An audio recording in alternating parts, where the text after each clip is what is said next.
ইতিহাস বড় জটিল, তার চেয়েও জটিল রাজনীতি। তাই আজ রাজনীতির কচকচানি নয়, আজ একটু ঘুরে আসি বিভূতিভূষণ বন্দ্যোপাধ্যায়ের লেখা মণি ডাক্তারের জীবন দুনিয়া থেকে।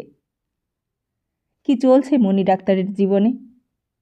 দুঃখ, কষ্ট, দারিদ্র সব কিছু নিয়ে জীবনের টানাপোড়েন। আবার না হয় ফিরে আসবো ইতিহাসের পাতায়। চলুন আজ শুনে নিই মণি ডাক্তারের গল্পটি। আষাঢ় মাসের প্রথমে জ্যৈষ্ঠের গরমটা কাটিয়া গিয়াছে, তাই রক্ষা। যে কষ্ট পাইয়াছিলাম গত মাসে, এই বাগান ঘেরা হাটতলায় কি একটু বাতাস আছে? কিছুই করিতে পারিলাম না এখানেও। আছি তো আজ 1.5 বছর। আর শুধু এখানে কেন, বয়স তো প্রায় 32-33 ছাড়াইতে চলিয়াছে। এখনো পর্যন্ত কি করিলাম জীবনে? কত জায়গায় ঘুরিলাম, কোথাও না হইল পয়সা, না জমিল প্র্যাকটিস। বাগাঁচড়া, কলরোয়া, শিমুলতলি, সত্রাজিতপুর, বাগানগা, কত গ্রামেরই আর নাম করিব। কোথাও মাস কয়েকের বেশি চলে। আর এই পলাশপাড়ায় যখন প্রথম আসি, বেশ চলিয়াছিল কয়েক মাস। ভাবিয়াছিলাম ভগবান বুঝি মুখ তুলিয়া চাহিলেন। কিন্তু তারপরে যে কি ঘটিল, আজ কয়েক মাস একটি পয়সারও মুখ দেখিতে পাই না। এখন মনে হয় কুণ্ডুবাবুদের আড়তে যখন চাকুরি করিতাম শ্যামবাজারে, সেই সময়টাই আমার খুব ভালো গিয়াছে। আমাদের গ্রামের একজন লোক চাকুরিটা জুটাইয়া দিয়াছিল। খাতাপত্র লিখিতাম, হাতের লেখা দেখিয়া বাবুরা খুশি হইয়াছিল। 8-9 মাসের বেশি সেইখানে ছিলাম। আর তার মধ্যেই কলকাতায় যাহা কিছু দেখিবার আছে সবই দেখিয়াছি।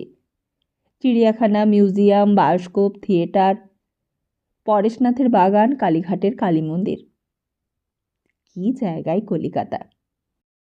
চাকুরিটা যাইবার পর পরের দাসত্বের উপর বিতৃষ্ণা হইল। ভাবিলাম ডাক্তারি ব্যবসা বেশ চমৎকার স্বাধীন ব্যবসা। কুণ্ডুবাবুদের বাড়ির ডাক্তারবাবুকে ধরিয়া তাহার ডিসপেন্সারিতে বসিয়া মাস 2 কাজ শিখিলাম। কিছু বাংলা ডাক্তারি বই কিনিয়া পড়াশোনাও করিলাম। তারপর হইতে নিজের দেশ ছাড়িয়া এই সুদূর যশোহর জেলার পল্লীতে পল্লীতে ঘুরিয়া বেড়াইতেছি। এই গ্রামে ব্রাহ্মণের বাস নাই। হিন্দুর মধ্যে কয়েক ঘর গোয়ালা ও কলু আছে, আর বাকি সব মুসলমান। পলাশপুরের কারোর কোঠা বাড়ি নাই। সকলে নিতান্তই গরিব, সকলেরই খড়ের ঘর। খুব বেশি লোকের বাসও যে এখানে আছে তাও নয়। যদি বলেন এখানে কেন ডাক্তারি করতে আসিয়াছি, তার একটা কারণ, নিকটবর্তী অনেকগুলো গ্রামের মধ্যে এখানেই হাট বসে। এমন কিছু বড় হাটও নয়, তবুও বুধবারে ও শনিবারে অনেকগুলো গ্রামের লোক জড়ো হয়। হাটতলায় কখানা খড়ের আটচালা ও সবাইপুরের গাঙ্গুলিদের 6 আনি তরফের কাছারি ঘর আছে। কাছারি ঘরখানা দেওয়ালবিহীন খড়ের ঘর। বছরের মধ্যে কিস্তির সময় জমিদারের তহসিলদার আসিয়া মাস 2 থাকিয়া খাজনাপত্র আদায় করিয়া চলিয়া যায়। সুতরাং ঘরখানা ভালো করিবার দিকে কাহারও কোনো দৃষ্টি নাই। ঘরের অবস্থা অত্যন্ত খারাপ। সারা মেঝেতে ইঁদুরের গর্ত, মটকা দিয়া বর্ষার জল পড়ে। ঝড়ঝাপটা হইলে ঘরের মধ্যে বসিয়াও জলে ভিজিতে হয়। 6 আনির বাবুদের এহেন কাছারি ঘরে নায়েবকে বলিয়া কহিয়া আশ্রয় লইয়াছি। একাই থাকি।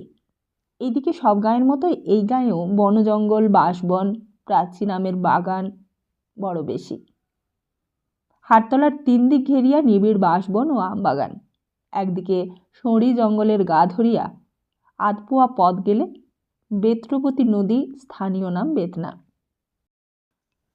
বন জঙ্গলের দরুন দিনের বেলাও হাটতলাটা যেন খানিকটা অন্ধকার দেখায়, আর রাত হইলে হাটতলায় লোকজন থাকে না।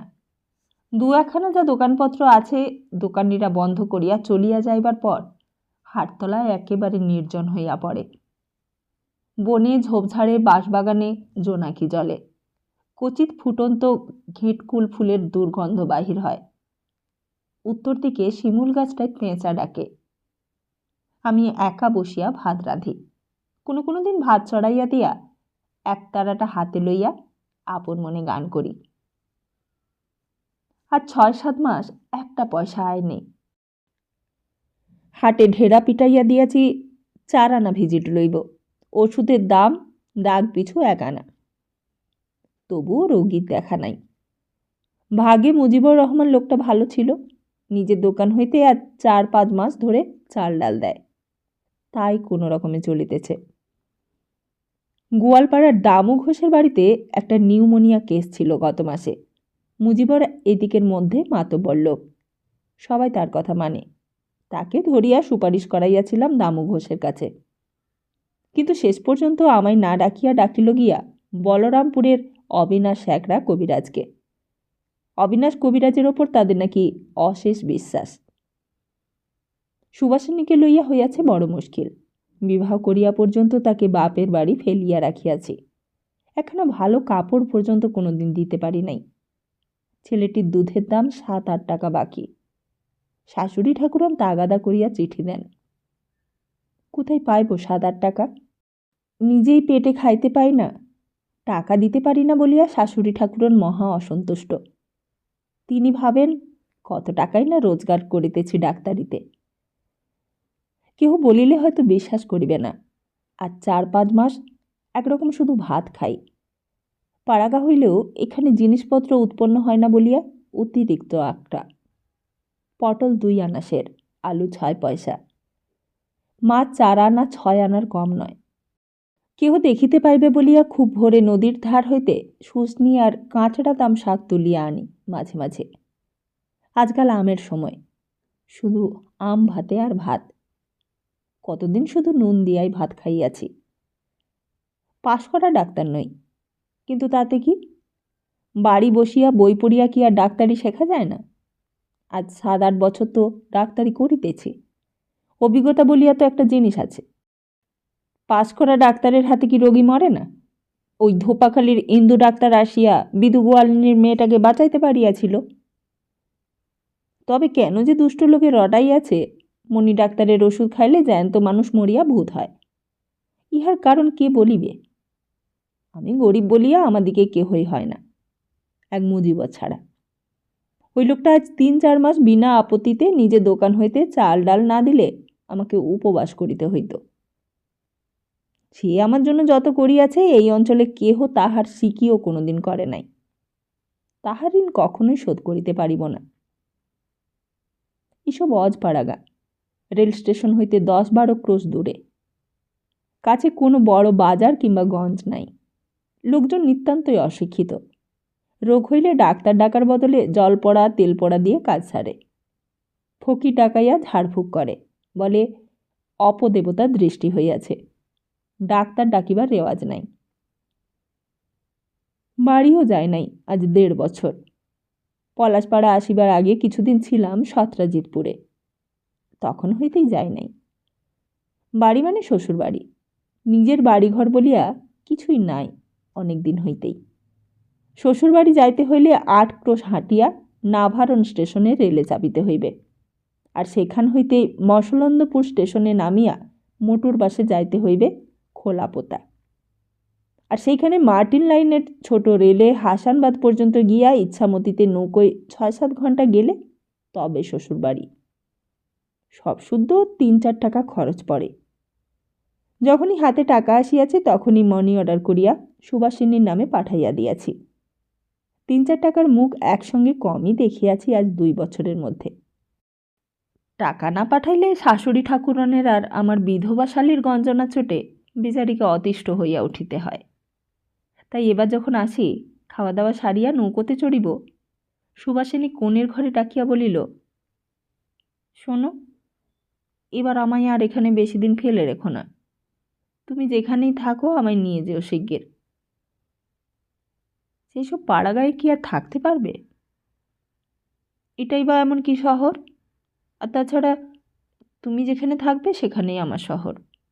এখানে এই দিদির বাকির জ্বালায় এক এক সময় মনে হয় গলায় দড়ি দিই, কিংবা গাঙে ডুবে মরি। সবই বুঝি সুবি, আমার যদি এতটুকু সংস্থান হয় কোথাও, তবে তোমাকে ঠিক সেখানে নিয়ে যাব। আমি কি আর তোমাকে আর কোথাও ফেলে মনে সুখে থাকি ভাবো? কি করি বলো তবে? দরজার বাহিরে পা দিয়াছি, শাশুড়ি ঠাকুরও নোত পাতিয়াছিলেন। বলিলেন, তুমি বাপু অমনি নিউদ্দেশ হয়ে থেকো না গিয়ে। আমার এই অবস্থা সংসারের এক পাল কুপুষি। কোথা থেকে কি করি বলো তো? এক কাঁড়ি দুধের দে না গোয়ালার কাছে, ছেঁড়া কাপড় পরে পরে দিন কাটায়। হয়ে চোখের সামনে দেখতে পারি না বলে একজোড়া কাপড় কিনে এনে দিয়েছিলাম, তার দাম এখনো বাকি। তোমার তো বাপু এইখান থেকে চলে গেলে আর চুলের টিকিও দেখা যায় না। আমি যে কি করি, এমন পুরুষ মানুষ বাপের জন্মে, ইত্যাদি ইত্যাদি। সেই অবস্থায় আসিয়া আজ 1.5 বৎসর শ্বশুর বাড়ি মুখ হই নাই। অবশ্য এর মধ্যে মাঝে মাঝে হাতে যখন যা আসিয়াছে সুভাষিনীর নামে পাঠাইয়া দিয়াছি, কিন্তু সব শুদ্ধ ধরিলে খরচের তুলনায় তার পরিমাণ খুব বেশি নয়। কিন্তু আমি কি করিব? চুরি ডাকাতি তো আর করিতে পারি না। সত্যই সুভাষিনীকে বিবাহ করিয়া পর্যন্ত বেশি দিন তাহার সঙ্গে একত্র থাকিবার সুযোগ আমার হয় নাই। প্রথম প্রথম ভাবিতাম একটা কিছু সুবিধা হইলেই তাহাকে লইয়া গিয়া কাছে রাখিব, কিন্তু বিবাহ করিয়াছি আজ 6-7 বছর, তার মধ্যে এই সুযোগ কখনো হইল না। আর শ্বশুরবাড়িতেই বা গিয়া কয়দিন থাকা যায়? একে তো মেয়ে এতকাল ধরিয়া রহিয়াছে, তাহার উপর জামাই গিয়া 2 দিনের বেশি 10 দিন থাকিলেই শাশুড়ি ঠাকুরন স্পষ্ট বিরক্ত হইয়া ওঠেন, তা বেশ বুঝিতে পারি। কাজেই বুদ্ধিমানের মতো আগেই সরিয়া পড়ি, নিজের মান নিজের কাছে। একদিন শুনিলাম পানখোলার পাঠশালায় একজন মাস্টারের পোস্ট খালি আছে। মুজিবুর রহমানের দোকানে সকালে বিকেলে বসিয়া 2-একটা সুখ দুঃখের কথা বলি। সে আমায় পরামর্শ দিলে মাস্টারের জন্য চেষ্টা করতে। বাড়ি আসিয়া কথাটা ভাবিলাম। 7-8 বছর ডাক্তারি করিয়া তো দেখা গেল পেটের ভাত জোটানো দায়। তবু একটা বাধা চাকুরি থাকিলে মাস গেলে যতই কম হোক কিছু তো হাতে আসিবে। খবর লইয়া জানিলাম মকরন্দপুরের শ্রীনাথ দাস ওই পাঠশালার সেক্রেটারি। পরদিন সকালেই রওনা হইলাম মকরন্দপুরে। মকরন্দপুর এইখান হতে 7-8 ক্রোশের কম নয়। সকালে স্নান সারিয়া 2টি চাল গালে দিয়া জল খাইয়া বাহির হইলাম। মকরন্দপুর কোন দিকে আমার ঠিক মতো জানা ছিল না। পলাশপুর ছাড়াইয়া অম্বিকাপুরের কলু বাড়ির কাছে যাইতেই কলুরা বলিয়া দিল, ঝিটকি পোতার খেয়া পার হইয়া নখ ফুলের মধ্য দিয়া গেলে 1.5 ক্রোশ রাস্তা কম হইতে পারে। সকাল 8টার মধ্যে খেয়া পার হইলাম। একটি ছোট ছেলে আমার সঙ্গে এক নৌকায় পার হইল। মাঠের মধ্যে কিছু দূর গিয়া সে একটা বট গাছের তলা দেখাইয়া বলিয়া দিল, ওই গাছতলা দিয়ে চলে যান বাবু, বাঁ দিকে নখ ফুলের রাস্তা। রোদ বেশ চড়িয়াছে। ছোট একটা খাল হাঁটিয়া পার হইয়া বড় একটা আমবাগানের ভেতর গিয়া পড়িলাম। এসব অঞ্চলের আমবাগান মানে গভীর জঙ্গল। তার মধ্যে অতি কষ্টে পথ খুঁজিয়া লইয়া বাগানটা পার হইয়া যাইতেই একটা কোঠা বাড়ি দেখা গেল। ক্রমে অনেকগুলো দালান কোঠা পথের ধারে দেখা যাইতে লাগিল। অধিকাংশই পুরাতন। প্রাচীন কার্নিশের দেওয়ালে বট অশ্বত্থের চারা গজাইয়াছে। গ্রামখানা ছাড়াইয়া মাঠের মধ্যে একটা বট গাছের ছায়ায় কিছুক্ষণ বসিয়া রহিলাম। পিপাসা পাইয়াছে। ভাবিলাম নখ ফুলে কাহারও বাড়ি জল চাইয়া খাইলেই হইত। এদিকে শুধুই মাঠ, নিকটে আর কোনো গ্রামও নজরে পড়ে না। পুনরায় পথ হাঁটিতে লাগিলাম। পথে সবই চাষাদের গাঁ পড়িতে লাগিল। ব্রাহ্মণ মানুষ, যেখানে সেখানে তো আর জল খাইতে পারি না। সুদরপুর, চাতরা, নলদি, মামুদপুর, আর তারপরেই পড়িল আর একটা মাঠ। বেলা তখন দুপুর ঘড়িয়া গিয়াছে। কিছু খাইতে পাইলে ভালো হইত। পেট জ্বলিয়া উঠিল। আপাতত জল খাইলেও চলিত। ডিস্ট্রিক্ট বোর্ড কি চাই এদিকে কোথাও একটা টিউবওয়েলও দেয় নাই কোনো গ্রামে? মাঠের মধ্যে কোথাও কি একটা পুকুরও নাই? মিটে রাস্তায় হাঁটিয়া যখন নদীর ধারে পৌঁছালাম তখন সন্ধ্যা হইয়া গিয়াছে। পৌঁছিয়া দেখি খেয়াঘাট কচুরিপানায় বুঝিয়া গিয়াছে। খেয়ার নৌকোখানি ডুবানো অবস্থায় এই পারে বাঁধা, কোনো জনপ্রাণী নাই। এ কি বিপদ! এখন পার হওয়ার কি করি? নিকটে একটা চাষাগা, সেইখানে খোঁজ লইয়া জানিলাম কচুরিপানায় ঘাট বুঝিয়া যাওয়ায় সেখানকার খেয়া আজ মাসখানেক যাবৎ বন্ধ। আরও ক্রোশখানেক উজানে খালিশপুর ঘাটে খেয়া পড়িতেছে। এই অবস্থায় মাঠ ভাঙিয়া একক্রোশ নদীর ধারে ধারে খালিশপুর পর্যন্ত যাওয়া তো দেখিতেছি বড় কষ্ট। পুনরায় জিজ্ঞাসা করিলাম। জানিলাম পোয়াটাক পথ গিয়া একটা বড় শিমুল গাছের নিচে নদী হাঁটিয়া পার হওয়া যায়। অন্ধকারে ৮ মাইল হাঁটিয়া নদীর পাড়ে একটা শিমুল গাছ দেখা গেল বটে, কিন্তু জল সেখানে বিশেষ কম বলিয়া মনে হইল না। জলে তো নামিলাম। জল ক্রমে হাঁটুর ওপর ছাড়াইয়া কোমরে উঠিল। কোমর হইতে বুক, আর বুক হইতে গলা। কাপড় জামা ভিজিয়া নেতা হইয়া গেল। তখনও জল উঠিতেছে। নাকে আসিয়া যখন ঠেকিল তখন পায়ের বুড়ো আঙুলে ভর দিয়া ডিঙি মারিয়া চলিতেছি। অন্ধকার হইয়া গিয়াছে।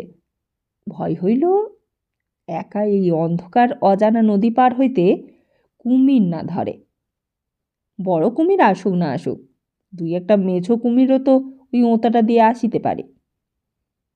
কোনো রকমের ওপারে গিয়া উঠিলাম। কোনো দিকে লোকালয় নাই, একটা আলোও জ্বলে না এই অন্ধকারে। একটা জায়গায় মাঠের মধ্যে ২ দিকে রাস্তা গিয়াছে। মকরন্দপুরের রাস্তা কোন দিকে, ডাইনে নাকি বাঁয়ে, কে বলিয়া দিবে? জনমানবের চিহ্নও কোথাও নাই। ভাগ্য আবার এমনি, ভাবিয়া চিন্তিয়া যে পথটি ধরিলাম সেইটি ঠিক ভুল পথ। আধক্রোশ ৩ পোয়া পথ হাঁটার পর এক বাগদি বাড়িতে জিজ্ঞাসা করিয়া জানিলাম আমি ৩ পোয়া পথ উল্টো দিকে আসিয়া পড়িয়াছি। যাওয়া উচিত ছিল ডাইনের পথে, আসিয়াছি বাঁয়ের পথে। তখনই আবার ফিরিয়া গিয়া সেই পথের মোড়ে আসিলাম, আর সেইখান হইতে ডাইনের পথ ধরিলাম। এইবার পথে ভীষণ জঙ্গল, বড় বড় আমবাগান, বাঁশবন আর ভয়ানক আগাছার জঙ্গল। আমি জানিতাম এখানে খুব বাঘের ভয়। দিন মানে গরু বাছুর বাঘে লইয়া যায়। একবার আমি একটা রোগীর চিকিৎসা করি, তাহার কাঁধে গো বাঘায় থাবা মারিয়াছিল। ভীষণ অন্ধকার রাস্তা, হাঁটা বেজায় কষ্ট। পাকা আম পড়িয়া পথ ছাইয়া আছে। এসব অঞ্চলে এত আম যে আমের দর নাই। তলায় পড়া আম কেউ একটা কুড়োয় না। অন্ধকারে আমের উপর দিয়া পা পিছলাইয়া যাইতে লাগিল। আম তো ভালো, সাপের ঘাড়ে পা দিলেই আমার ডাক্তার লীলা অচিরাত সাঙ্গ করিতে হইবে, তাই আমি ভাবিতেছিলাম। অতি কষ্টে মকরন্দপুরে পৌঁছালাম রাত ৯টার সময়। সেক্রেটারি শ্রীনাথ দাসের বাড়িতে রাত্রে আশ্রয় লইলাম, কিন্তু চাকুরি মিলিল না, যাতায়াতি সার। পরদিন সকালে শ্রীনাথ দাস বলিল, এ মাসে নয়, আশ্বিন মাস থেকে ভাবছি লোক নেব। স্কুলের অবস্থা ভালো নয়। ডিস্ট্রিক্ট বোর্ডের সাহায্য আসে, মাসে ১০ টাকা ৪ আনা, সেইটি ভরসা। ছাত্রদত্ত বেতন মাসে ওঠে মোট ১৩ শিকে। ২ জন মাস্টার কি করে রাখি? তা আপনি আশ্বিন মাসের দিকে একবার খোঁজ করবেন। গেল মিটিয়া। আশ্বিন মাস পর্যন্ত খাই কি, যে পানখোলা ইউপি পাঠশালার ২য় পণ্ডিতের পদের জন্য বসিয়া থাকিব। বেতন শুনিলাম ৫ টাকা, হেড পণ্ডিত পান ৯ টাকা। সারাদিন হাঁটিয়া আবার ফিরিলাম পলাশপুরে। সন্ধ্যা হইয়া গেল ফিরিতেই। শরীর অত্যন্ত ক্লান্ত, পা টনটন করিতেছে। মুজিবর জিজ্ঞাসা করিল, কি হলো ডাক্তারবাবু? তাহাকে সবই বলিলাম। তারপর নিজের অন্ধকার ঘরে ঢুকিয়া ভাঙা লণ্ঠনটা জ্বালিলাম। নদীর ঘাট হইতে হাত মুখ ধুইয়া আসিয়া মাদুরটা বিছাইয়া শুইয়া পড়িলাম। খুব ক্ষুধা পাইয়াছিল, কিন্তু উঠিয়া রাঁধিবার উৎসাহ মোটেই ছিল না। গোটা কতক আম খাইয়া রাত্রি কাটিল। অন্ধকারে শুইয়া শুইয়া কত কথা ভাবি, একা একা কাটাইতে হয়। কথা বলিবার মানুষ পায় না। এই হইয়াছে সকলের চেয়ে কষ্ট। ইচ্ছা হয় স্ত্রীকে আনিয়া কাছে রাখিতে। কত কাল তাহাকে দেখি নাই, তাহার একটু সেবা পাইতে সাধ হয়। এই সারাদিন খাটিয়া খুটিয়া আসিলাম, ইচ্ছা হয় কাছে বসিয়া একটু গল্প করুক, দুঃখ কষ্টের মধ্যেও সুখে থাকিব। কিন্তু আনি কোথা হইতে, খাওয়াই কি? হাটতলায় কি ভীষণ অন্ধকার, মাত্র ২খানি দোকান, তাও দোকানিরা বন্ধ করিয়া চলিয়া গিয়াছে। চারিদিকে বড় বড় গাছপালার অন্ধকারে জোনাকি জ্বলিতেছে। বিলাতি আমড়া গাছটাই বাদুড়ে ডানা ঝটপট করিতেছে। গভীর রাত্রি হইয়াছে, কিন্তু গরমে ঘুম আসে না চোখে। কি বিশ্রী গুমট। সারা রাত্রি ডোরডাব শব্দে পাকা আম পড়িতেছে চারিদিকে আমবাগানে। শুইয়া শুইয়া শুনিতেছি। কি একঘেয়ে হইয়া উঠিয়াছে এখানকার জীবন। সকালে উঠিয়া নদীর ধারে একটু বেড়াইয়া আসিয়া সেই হাটতলায় ফিরিয়া আসি। বেশি দূর কোথাও যাইতে পারি না। কি জানি, রোগী আসিয়া যদি ফিরিয়া যায়। সারাদিন ডিসপেন্সারি আগলাইয়া থাকিতে হয় আশায় আশায়। মুদিপোড়া আঁখি বসি রসালের তলে, ভ্রান্তিমতে মাতি ভাবি পাইব পাদপদ্মে। কাঁপে হিয়া দুরু দুরু করি। আর তাছাড়া যাই বা কোথায়? চাষাগা। কোনো ভদ্রলোকের বাড়ি নাই যে বসিয়া গল্পগুজব করিব। ঘুরিয়া ফিরিয়া সেই আমার ফুটা ঘরের খড়ের ডিসপেন্সারি আর মুজিবরের দোকান। দোকান আর ডিসপেন্সারি। কোনো দিন সন্ধ্যার দিকে পিপিলিপাড়ার বিলের ধারে বেড়াইতে গিয়া দেখি বাগদিরা কি করিয়া ডোঙায় উঠিয়া কোচ ছুড়িয়া কই মাছ মারিতেছে। অন্ধকার দেখিয়া দুটো হয়তো শাক তুলিয়াও আনি কোনো দিন। একঘেয়ে আম ভাতে ভাত অখণ্ড প্রতাপে রাজ্য চালাইতেছে বৈশাখ মাস হইতেই। কদিন আর ভালো লাগে। আমার নামের কপাল নয়। কাল ওপাড়ার বিষ্ণুকুলুর বড় ছেলেকে সন্ধ্যার পর ঘানি ঘরের দরজায় সাপে কামড়াইল। আমি শুনিয়া ছুটিয়া গেলাম। আমায় কেহ ডাকিতে আসি নাই বটে, কিন্তু কানে শুনিয়া চুপ করিয়া থাকিতে পারি কি করিয়া। গিয়াই শক্ত করিয়া গোটা কতক বাঁধন দিলাম। 10টো স্থান চিরিয়া পটাশ পার বাঙানে টিপিয়া দিলাম। এমন সময় পাড়ার লোকে ওঝা ডাকিয়া আনিল, আর ওঝা আসিয়াই আমার বাঁধন খুলিয়া ফেলিতে হুকুম দিলে। আমার নিষেধ কেহই গ্রাহ্য করিল না। বাঁধন খুলিয়া ঝাড়ফুঁক করিতে করিতে রোগী সারিয়া উঠিল। ঝাড়ফুঁক সব বাজে। আমার বাঁধনে আর পটাশ প্যারামাঙ্গানেটে কাজ হইয়াছিল, আর নাম হইল ওই ওঝার। সে যাগে, সেই জন্য আমি দুঃখিত নই। একজনের জীবন বাঁচিয়া গেল, এটাই আমার জন্য যথেষ্ট পুরস্কার। না খাওয়ার কষ্ট সহ্য করতে পারি, কিন্তু একঘেয়ে জীবনের কষ্টে একেবারে মারা যাইতে বসিয়াছি। তবুও বসিয়া বসিয়া দিবা স্বপ্নে কাটাইয়া মনের কষ্ট মন হইতে তাড়াই। টাকা পয়সা হাতে হইলে কি করিব বসিয়া তাহাও ভাবি। সুবাসিনীকে লইয়া আসিব, খোকাকে লইয়া আসিব। নদীর ধারে মুজিবর জমি দিতে চাহিয়াছে, সেখানে দুখানা খড়ের ঘর তুলিব আপাতত। বাড়ির চারিধারে ছোট একখানা ফুল বাগান করিব। সন্ধ্যাবেলা আধ ফুটন্ত বেলকুড়ি এই গ্রীষ্মের সন্ধ্যায় রেকাবি করিয়া তুলিয়া আনিয়া কিছু ঘরে আর কিছু সুভাষিনীর খোপায় পরাইয়া দিব। এখানকার তহসিলদারকে বলিয়া কিছু ধানের জমি লইয়া চাষবাস করিব। ঘরে ধান হইলে সচ্ছলতা আপনাই দেখা দিবে। ভাদ্র মাসে একদিন ডিসপেন্সারি ঘরে বসিয়া আছি, দেখি যে একটি মেয়ে হাটতলার বনের মধ্যে জামতলায় কি খুঁজিয়া বেড়াইতেছে। আমায় দেখিয়া আমার দিকে চাহিয়া রহিল। বলিলাম, কি খুঁজছো ওখানে খুকি? মেয়েটি লাজুক সুরে বলিল, ঘেটকোলের ডগা। কি হবে ঘেটকোলের ডগায়? ঘেটকলের ডগা তো খায়। কথাটা জানিতাম না। ঘেটকলের ডগা যদি খাওয়া যায়, তবে তো আমার তরকারি কিনিবার সমস্যা ঘুচিয়া যায়। হাটতলার চারিদিকের বন জঙ্গলেই দেখিতেছি বহু ঘেটকল আছে, কিন্তু গাছটি চিনিতাম না। নাম শুনিয়া আসিয়াছি বটে। বলিলাম, কই, কীরকম গাছ দেখি? মেয়েটি বলিল, এই দেখুন, কচু গাছের মতো দেখতে, কিন্তু একটা পাতা 3টে ভাঁজ করা। কি করে খায়? যেমন ইচ্ছে, ছেটকি করে খায়, চচ্চড়ি করেও খায়। খাবেন? তুলে দেব? মেয়েটির কাছে একটু চাল দেখাইলাম। ডাক্তারবাবু হইয়া বুনো ঘেটকলের ডগা কি করিয়া খাইব? তবে যদি নিতান্তই খাইতে হয়, সেই এই অবাজ্ঞাত বন্য উদ্ভিদের প্রতি নিতান্ত কৃপা করিয়াই খাইব। এই ভাবটা দেখাইবার চেষ্টা করিলাম। বলিলাম, ওসব কচু ঘেঁচুর ডগা কে রাঁধবে? আর কি করেই বা রাঁধতে হয়? মেয়েটি শিখাইয়া দিলে। ঘেটকলের ডগার ছেচকি রাঁধিবার প্রণালী। একাটি ডগা তুলিয়াও দিয়া গেল। যাইবার সময় আমার রান্নাঘরের দিকে চাহিয়া বলিল, এখানে কে থাকে? আমিই থাকি। সে কথা নয়, আপনার সঙ্গে কে থাকে? রেঁধে বেড়ে দেয় কে?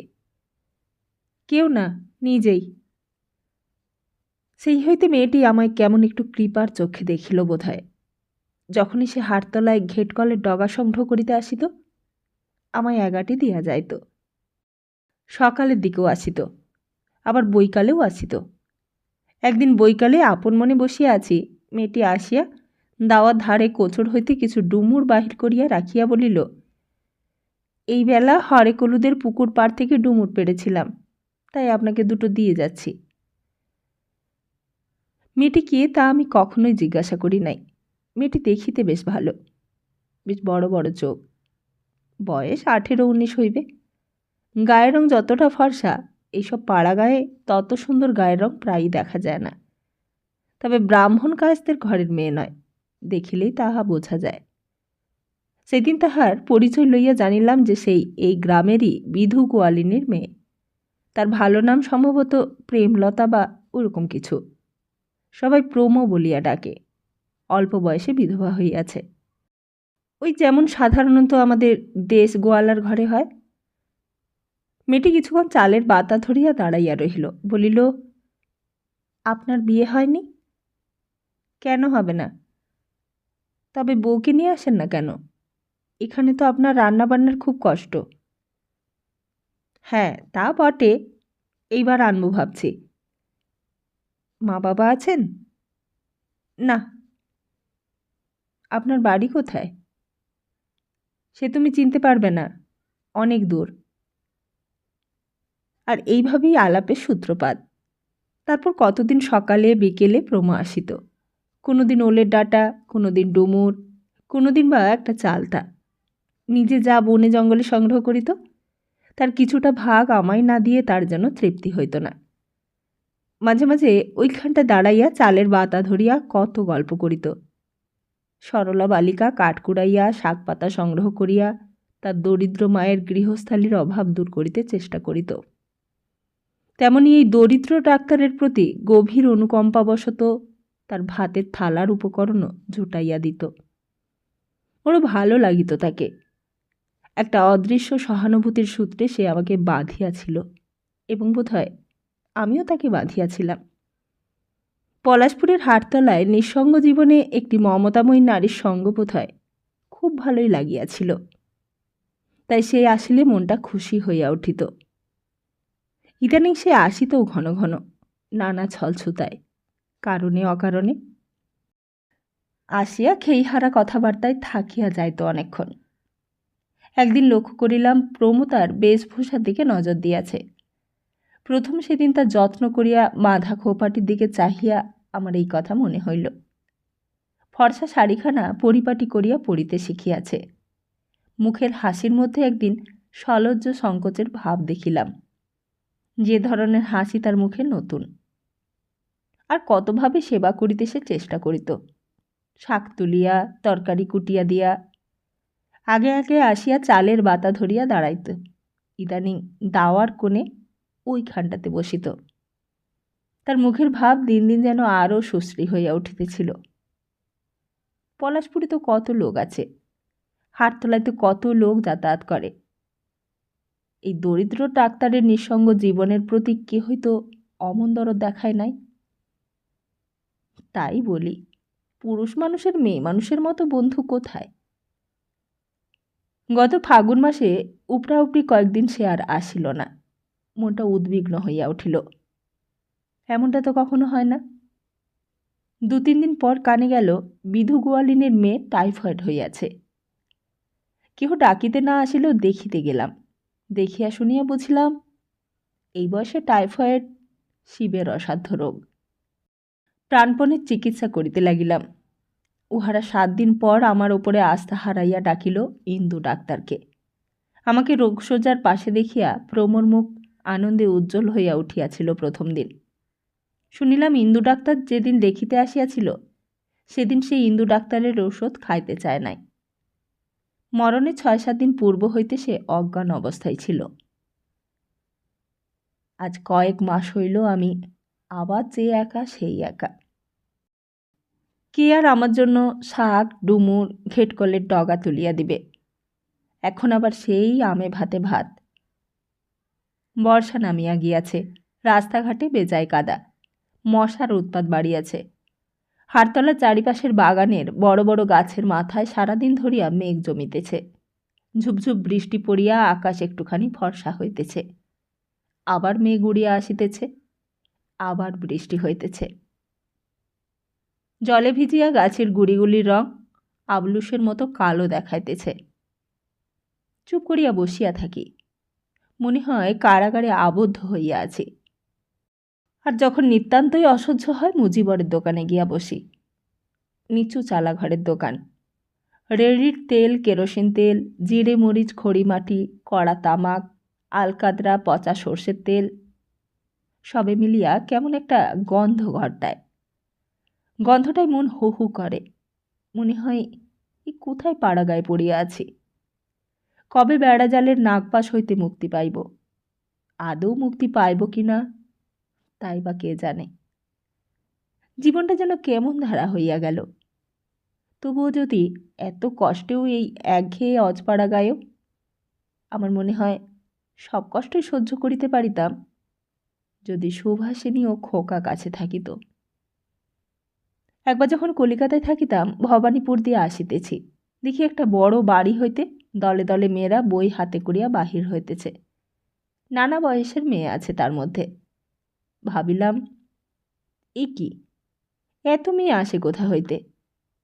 ব্যাপার কি একবার দেখিতে হইতেছে। তারপর জানিলাম সেটা একটা মেয়েদের কলেজ। কি চমৎকার সব মেয়ে ছিল তার মধ্যে, কেমন সব পরনে চশমা, কি অপরূপ রূপ। আর একবার দেবেন্দ্র ঘোষ স্ট্রিট দিয়া যাইতেছিলাম, একটি বড় লোকের বাড়ির দোতলায় কোনো এক মেয়ে গান গাহিতেছিল। দাঁড়াইয়া দাঁড়াইয়া শুনিলাম। অমন সুন্দর গান তারপর আর কখনো শুনি নাই। আর কোথায় বা শুনিব? গানের কয়েকটি লাইন এখনো মনে আছে। প্রিয় তুমি আসো নাই আজ ভোরে, মধুমালতীর নয়নে শিশির দোলে। সেসব গান আমাদের মতো মাটির মানুষের জন্য নয়। সারাদিন ঝমঝম বৃষ্টির পর সন্ধ্যার সময় একটু বাদল থামিয়াছে। গাছপালার অন্ধকারের সঙ্গে আকাশের অন্ধকার মিলিয়া হাটতলটা যেমন নির্জন তেমনই অন্ধকার। ডোবার জলে মনের আনন্দে ব্যাঙ ডাকিতেছে। প্রমো যেখানে ঘেটকলের ডগা তুলিয়া বেড়াইত, সেসব বনে ঝিঝি পোকার দল একঘেয়ে ডাক জুড়িয়া দিয়াছে।